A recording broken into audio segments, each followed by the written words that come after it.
They say if you drive long enough at night, sometimes the road isn't empty. Sometimes headlights behind you aren't just another car. Sometimes, no matter how far you go, you'll see him. A man standing in your rearview mirror. And once you notice him, he never goes away. I was driving home from a late shift, the kind where the world feels half asleep, and the roads are nothing but endless blacktop. It was close to 2 a.m., and the only sound was the hum of my engine and the faint static from the radio.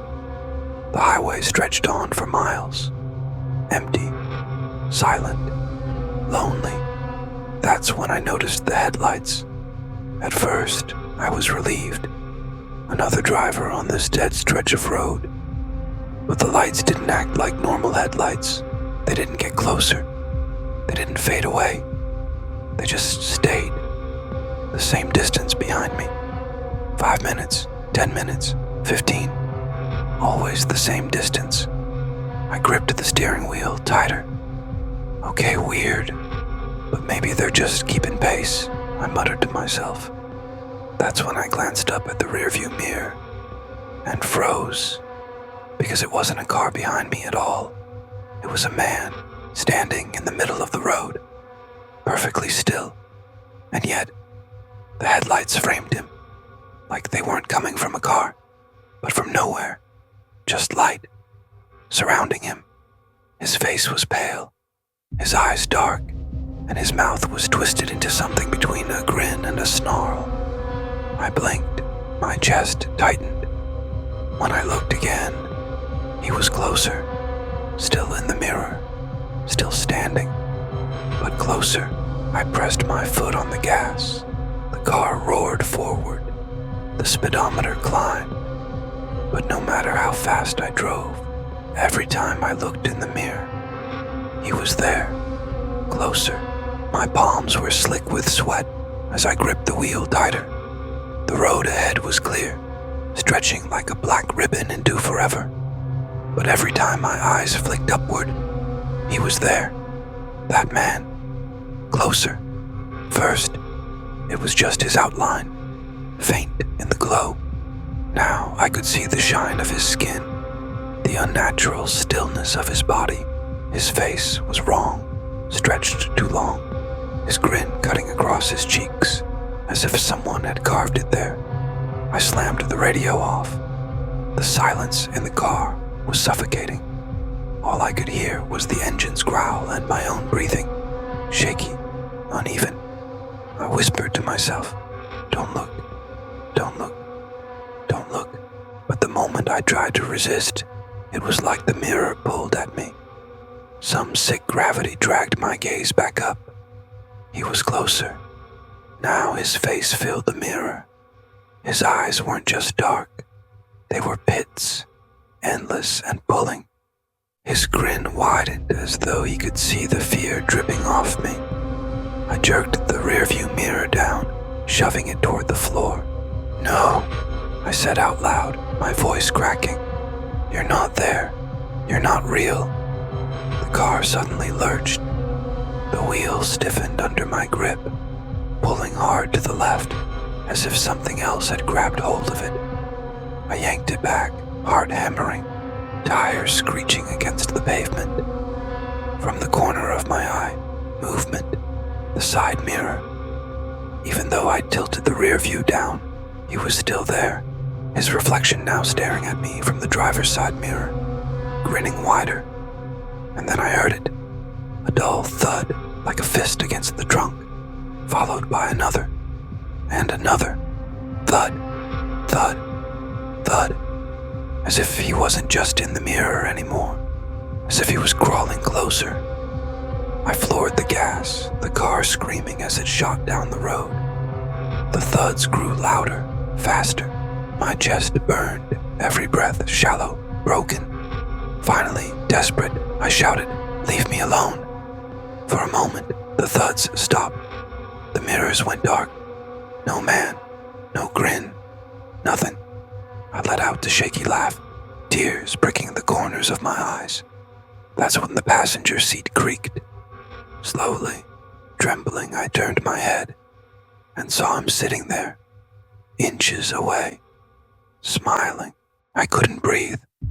My throat locked up, my chest frozen, as though the air itself had been sucked out of the car. He was sitting there, right beside me in the passenger seat. Up close, his face was even worse. His skin looked like it had been stretched too tight over bone, pale and waxy, with deep cracks running along the edges of that grotesque grin. His teeth, if they were even teeth, looked too sharp, too many. And his eyes. God, his eyes. They weren't just pits of darkness. They moved, swirling shapes inside them, like smoke trying to escape. I gripped the wheel tighter, knuckles white. "You're not real," I whispered. My voice shook so hard, I barely recognized it. "You're not real." The man leaned closer. His body didn't move like it should.